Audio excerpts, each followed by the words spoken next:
in color, the continuing story of Peyton Place.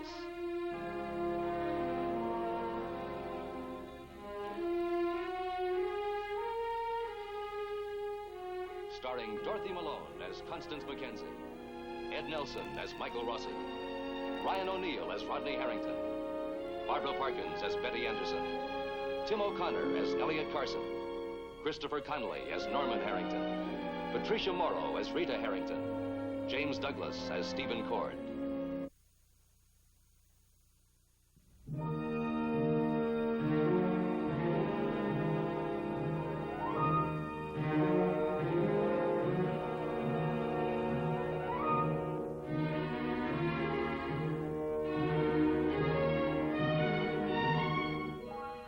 Rachel Wells exists in a trap of her own making. When she first came to Peyton Place, she lied about her knowledge of the missing daughter of the Elliott Carsons, Allison. She lied to prevent the man who calls himself Jack Chandler from harming the Carsons and their infant son in any way. Her lies about Chandler and the missing Allison multiplied until this 18-year-old girl felt herself strangling on a deceit that was intended to help, not hurt, the people who care so much for her.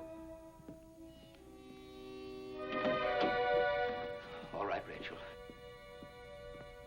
No more deals, no more handshakes. Elliot, what are you doing? The agreement we made when you came back to live with us hasn't been any good since day one, has it? Because you haven't really leveled with me about anything. Well, I want the truth now, Rachel, and I want all of it. Mrs. Carson, it's all right. I've lied for so long, I don't know if I know what's true or what isn't anymore. Did you ever see Allison? No. Did Chandler ever see her? I don't know. But you think he might have? Yes. Why? Why do you think he might have? Mr. Carson... You didn't find that bracelet on the road like you said you did you? No. Where did you find it? I didn't tell you where I found it because I was afraid. None of us knows what the truth is, and until we do, I knew what you'd think and what torture it would be for you. Chandler had it, didn't he? No, I did find it. Where? In his room? In his pockets? Where? I found the bracelet in Chandler's car. He told me not to say anything or he'd hurt me. And he'd hurt you too, or Mrs. Carson, or the baby. Please, Mr. Carson, try and understand. Please. Rachel, that belt buckle you have, the one with the initials JF, where did you find that? At the farm. But where at the farm? In the cellar, in his work clothes. Did you ever see Chandler wearing that belt buckle? No. You positive? Yes. I want you to think very hard now, Rachel, and I want you to remember all the way back. Can you recall any of Chandler's friends coming to see him whose initials were JF? No one came to see him. Or did he ever mention anyone like a John or a Jack or a Joe or something like that, whose last name began with F? He doesn't even have any friends. Did you ever hear him mention Jack Forrest? No. Is that what the JF stands for? I don't know. Maybe. Well, maybe it's his real name. What made you say that? I don't know, except once I asked him a lot of questions about what he did before he came to the farm, and he didn't give me any answers. If he's hiding something, maybe he changed his name. Rachel, when you went back to the farm that day, did you find anything else? No. Did you find anything of Allison's? Rachel? No. But he found you there, didn't he? Yes. And you had to fight him. You had to fight him off when he found you. Yes. What did he do to you? Connie. What did he do to you, Rachel? He tried. He tried to. But I hit him over the head with a candlestick. I thought maybe I'd killed him. I wish I had.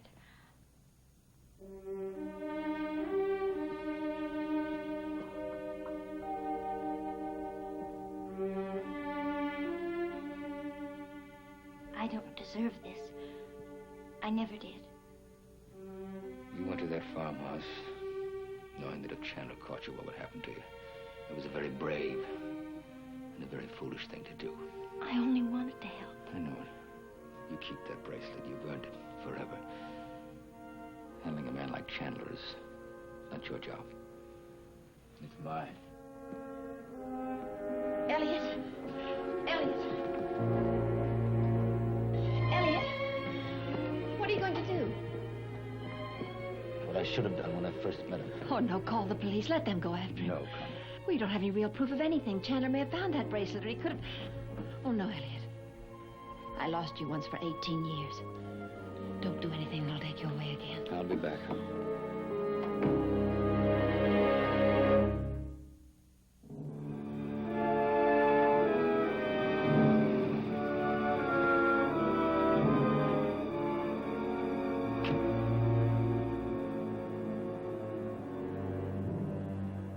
Elliot. Hey, Elliot. You don't want to go up there. Sure, Rodney. Anything you say. Mr. Carson. I'm going upstairs to Chandler's room. You understand that? Well, he's not there. I've been knocking on that door for 10 minutes. He's not there. Well, I'll wait. What happened, Mr. Carson? What did you find out about Chandler? It had to be something. Your wife, See what? she said stop him. Stop him before he hurts all of us. You tell me what you found out about Chandler. I'll make him open that door. Mr. Carson, people depend on you. Your wife, Matthew, Rachel. Me, I'm all alone. You tell me.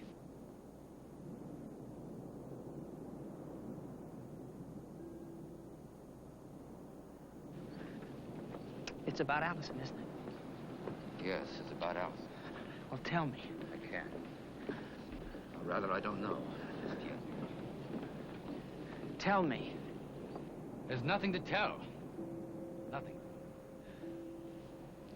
I think we both better get out of here. I don't trust you. And now I don't trust myself. I think we're both very capable of hurting you. Then lock yourself in your garage, Rodney. Live with your feelings. Sure. That's what you're asking me to do.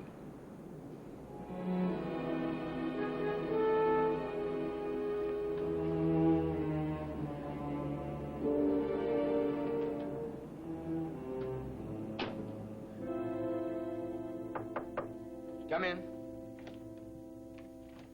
Is she okay? Sit down.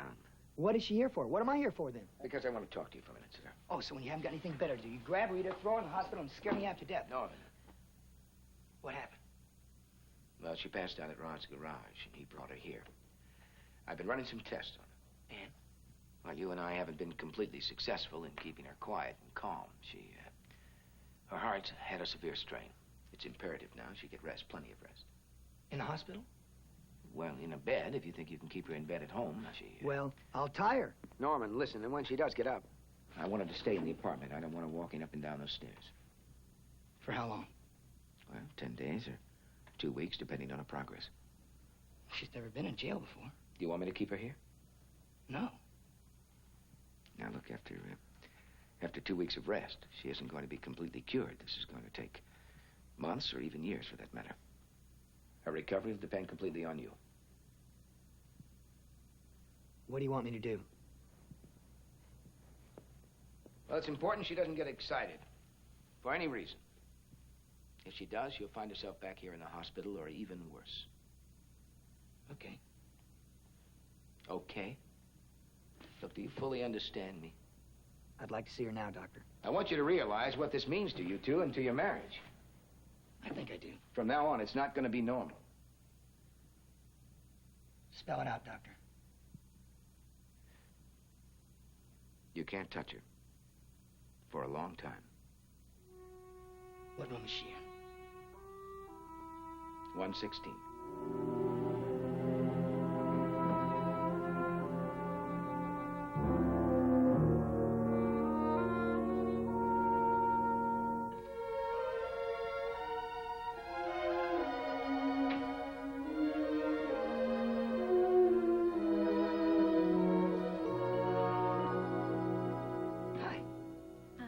How you feeling? Like a pincushion. How was the exam? Easy. Great. Did you talk to Dr. Rossi? Yeah. You're still smiling? I guess that means I'm going to be okay. That lady wins the jackpot. Give her one pink elephant. Give her a kiss. Oh, come on, a real one. Well, don't get greedy. Hey, Norm, I've been thinking. That's forbidden. No, I'm serious. That's also forbidden. You know, I'm a lot stronger than you think. I'm a lot stronger than Dr. Rossi thinks. So what do you want to do, try out for the Olympics? Sure. How about swimming the English Channel with grease all over you? Yeah. Or maybe running a summer camp with 100 screaming little kids that you got to take on a hike up every mountain in New England. No, forget the last bit. That's a bit I'm interested in. Norm, you know I've made up my mind. I want to have a baby. Well, we got plenty of time for that. You know, after you get well. What if I don't get well? Well, that's a dumb remark. I want to have a baby now, just in case. Why don't we wait till there isn't a question of just in case? How long do you think that'll be? Oh, Dr. Rossi said a couple of months. You believe him? Sure. I don't. Well, do you know more than Dr. Rossi? I just don't think he's telling me how bad it really is. Oh, Rita. No, wait a minute. No, you wait. Look, you said you wanted me to finish college. Okay. Well, you'd have to quit your job and I'd have to quit college. I know I'm being selfish. But I think I have a right to be selfish. You've got about 50 years left to finish college, and maybe I've only got about a year or two. The only thing I want to do in that time is have your baby. You're not making any sense. What's this about a year or two? All you have to do is take care of yourself, get well, and you'll live to be 1 million. And have 1,000, maybe 100,000 kids. And if I don't? There isn't even a question about it. Don't lie, Norm.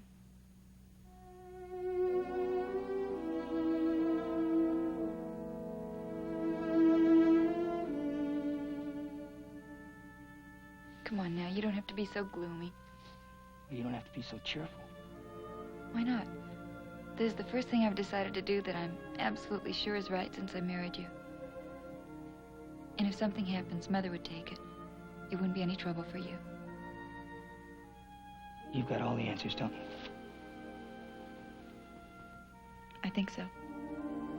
Well, here's one that'll stump you. What would I do without you? You have the baby. But I wouldn't have you. And you're the one I love.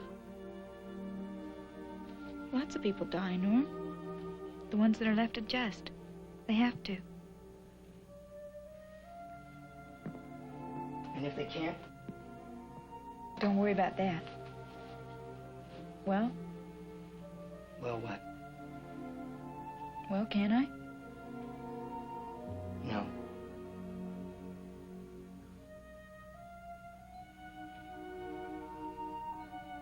Not until you get better. Norm, you know, if you're a boy, you're a really big deal. If you're captain of the football team or president of the class or something. But it's not the same for a girl. A girl's just sort of nothing until she has a baby. Sort of a second-rate boy. Till she has a baby. Please. You're not playing the game fair. I'm not playing. We'll see. What's that mean?